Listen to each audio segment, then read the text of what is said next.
Today we ventured out into West Texas. There's an antique store closing out there, and I was one of the first invited to come out there to this private sale. We got a lot of fun things like stained glass, old underwear that was new in the box, and some other cool ephemeral items from the late 1800s and early 1900s. That's not all we got though, so let's go ahead and see what all I got. Now, I just want to say before we get into the video, if you've been watching my content and you like it, make sure and like and subscribe. It helps me a lot and lets me know that you do like these videos. So thank you for watching. Let's go ahead and get into it and see what all I got. This is my dad. How you doing?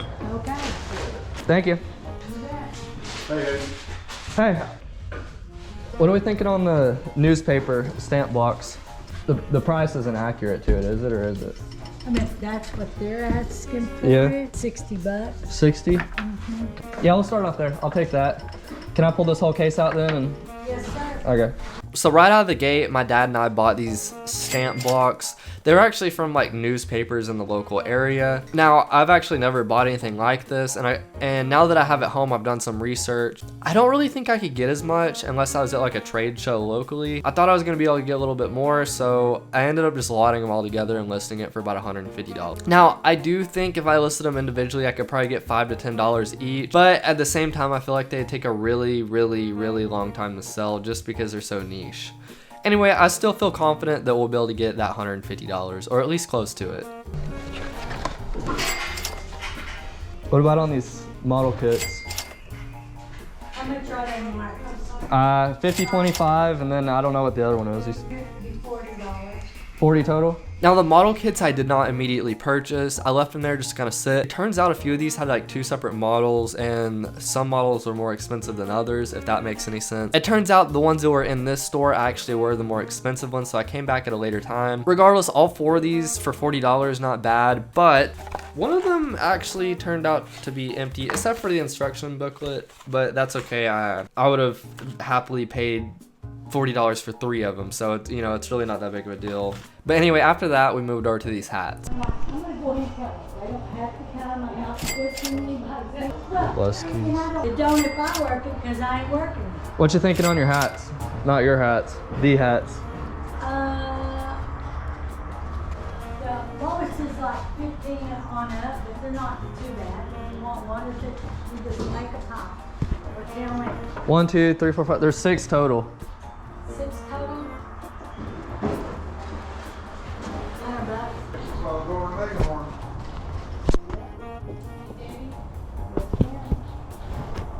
There were 6 hats total. I figured I'd go ahead and get them all for the right price. We got all of these for $100, and some of these were actually listing for almost $100 each. Now, not all of them. Some of them are, you know, like 20s and 30s, but there are a few actually in that price range. A few of these, such as this one right here. This is a resistol. I think, look, I'm not the smartest when it comes to cowboy hats. In fact, I actually had it on the wrong way, and this is way too small for my head. I must have a really big head. But I believe resistol has something to do with Stetson, and I have sold a Stetson hat before for about, I think $120, and we got it for $5. So I knew these would be a pretty good score, especially since they're black felt. Anyway, the only bad thing about these, I think 2 or 3 of them don't have the size on them. So I am gonna have to whip out some sort of tape measure and measure them myself. Maybe even take them to a hat shop. I don't know. But yeah, these don't have the size on it. Kind of sucks, but not a big deal. Next up, we got some postcards. I typically don't deal in these just because of the low price range, but it's still kind of fun to pick them up every once in a while, and you can still find some pretty cool stuff.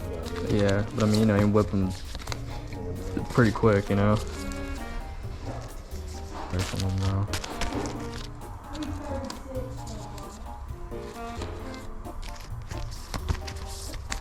Not too late.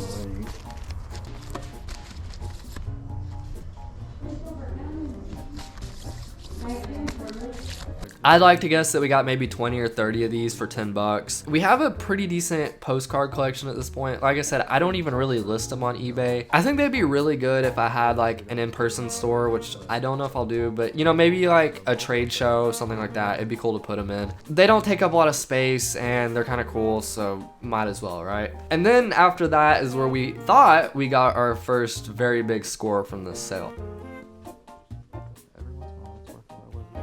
We saw this little train in a box. We took it out. I don't really deal in trains that much, but regardless, we went ahead and looked it up and saw one that sold for $300 of this exact model. We should have done just a little bit more research and realized that ours is basically in shambles.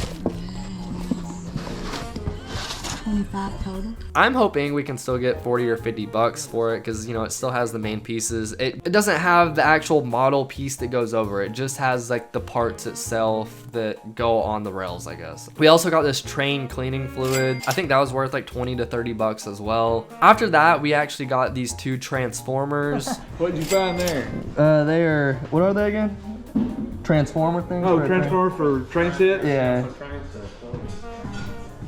There's a bunch of train stuff back there. Yeah, I know.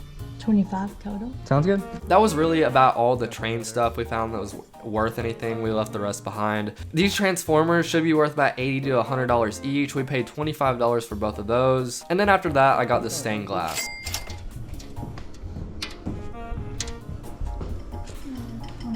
25? I think we can roughly get about $300 for this. We only paid like 15 or 20. Obviously a huge profit margin there, but the only thing that sucks is it's heavy and very breakable. But I have actually shipped stained glass before and it went fine. As long as you know, pack it excessively and double box it, all the above, you should be good. So I'm pretty excited about that. I can't remember exactly what the first stained glass I sold looked like, but I think it was about the same size, but I do want to say this one's a little bit cooler. So after we were beginning to complete our first sweep of the building, we went into the back room and found some cool pins.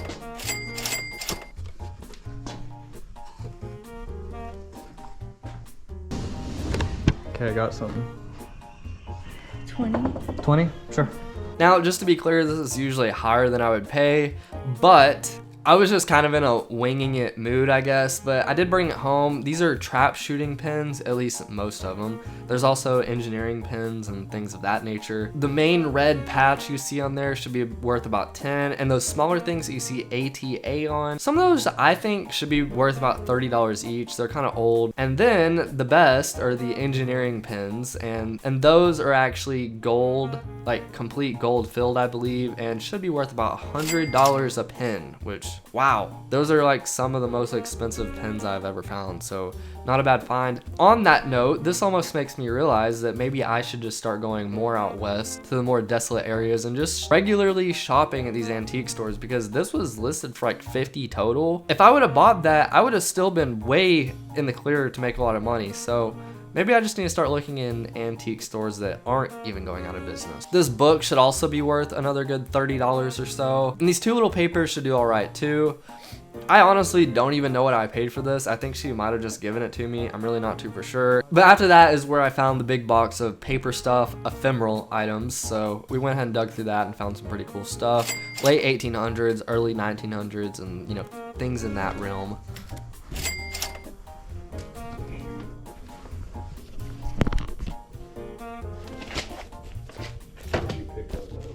Yeah.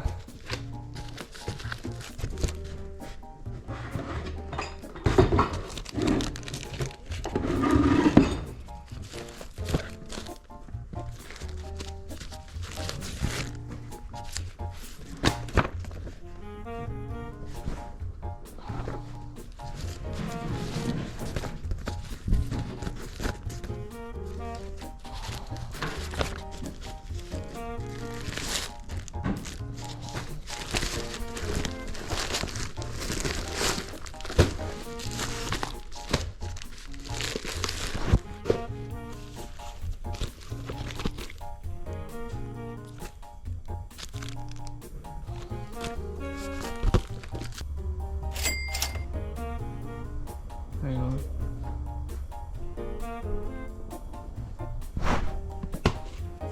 Some of my favorites out of that stack, we got a big stack. I'm not gonna go through them all. You can go look on our Widget Warehouse eBay page if you want and see every single paper thing we ever have. Some of the favorites out of this pile were this Pepsi Cola payroll check. We do have a lot of payroll checks, you know, here and there. And then also this little books that were autographs. It was meant for autographs anyway. Ours was used as like a notebook, I guess, all writing to a person named Debbie. This was actually from the late 1800s. That's pretty cool. One of these sold on eBay for $300. That one had like 36 autographs in it. Like I said, ours does not have autographs. I'm listing ours for 50 just because it's kind of old and cool. We'll see how it does. And then after that, we got more studio cabinet photos. We've been getting a lot of these lately.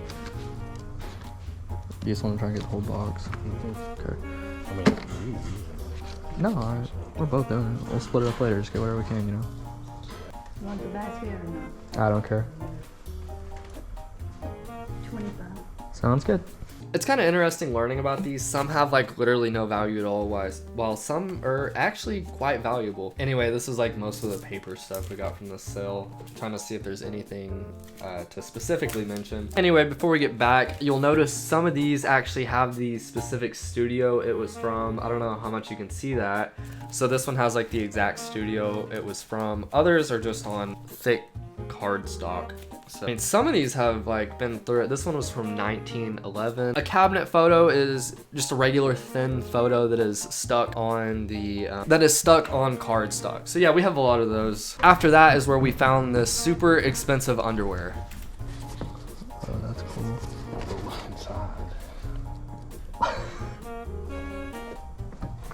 For that.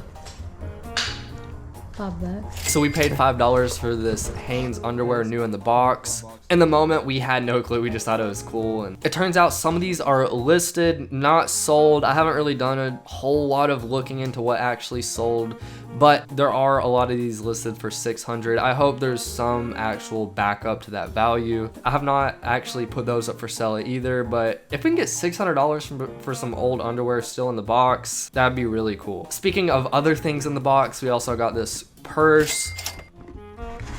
They wanted 15 for it at the shop on the tag. Yeah. $5. Okay. Purses actually sell quite well. Anyway, this purse is a lower end purse, but just since it's new in the box, with the dust bag, I think we can get, you know, upper 50s maybe. After that, we found some Native American items. These canvas drawings, I can't really find a ton about them online, but they do seem original. We have a set of 3 of them, and I'm listing them for about $250. We got these for like literally nothing. There's also this beaded necklace. I'm only listing that, you know, for under $100. And then there's also these beaded moccasins, which I do see those often going for, you know, upper 300s, 400s, and even $500. All that for, I think, $40 for those 3 sets of items. That was quite a deal, I must say. This whole sale was a really good deal, and I'm happy we drove out there. After that is when I actually decided that, yes, I do want those models. I did a little bit more research, and they seemed like it'd be a pretty solid deal. Now, like I said, that one box was empty, but I actually did luck out on the rest. The rest of them have all the pieces, so that's pretty solid. One of them, I think we can actually get above $100 for. We did a little bit more digging after that. Fun fact, we were in Thurber, Texas, a little small town, a little bit out west, not too far out west. Thurber actually used to have a brick company before 1932. That's when it shut down. There was actually one of those bricks there. She gave it to me for free. This was another one of those things that I brought home and realized it was worth a lot. This brick should be worth anywhere from like $100 to $150, literally just because it's been closed down since 1932, and it just has a little bit of historical reference to it. So pretty cool. I don't know, I might actually be keeping this, but at the same time, it seems kind of stupid to keep a brick. So especially when I can get over $100 for it, right? Anyway, to end off the day, we found this bag of building bricks. You know, I just, for whatever reason, I can't remember what brand these are off the top of my head. I know they're in the ice bag. They're old little building blocks. 20. I took all these pieces out just to see what they should build. There should be around 600 of these pieces, and it should build a castle. Be asking a fairly hefty price for that as well. We only paid about 25 bucks for it. So anyway, my dad and I spent just about $500 total, but I think for the return we're gonna get on that investment will be really, really good. So quite an exciting day, fun drive out there. It was a really cool building to shop in. So very thankful that we were one of the first to be able to see that building as it was shutting down. It's fun to pick through it and get a head start on everybody else. So anyway, that's about all I have for you today. We have some other cool videos coming up in the future. So like I said, make sure and like and subscribe if you like this type of stuff. Also, we have shorts. If you you'd like to go see that. If you like more of the short form content, go and check that out as well. We're on TikTok, we post them on YouTube, Facebook, you name it, should be on it. So anyway, thank you for watching. Take care. See ya.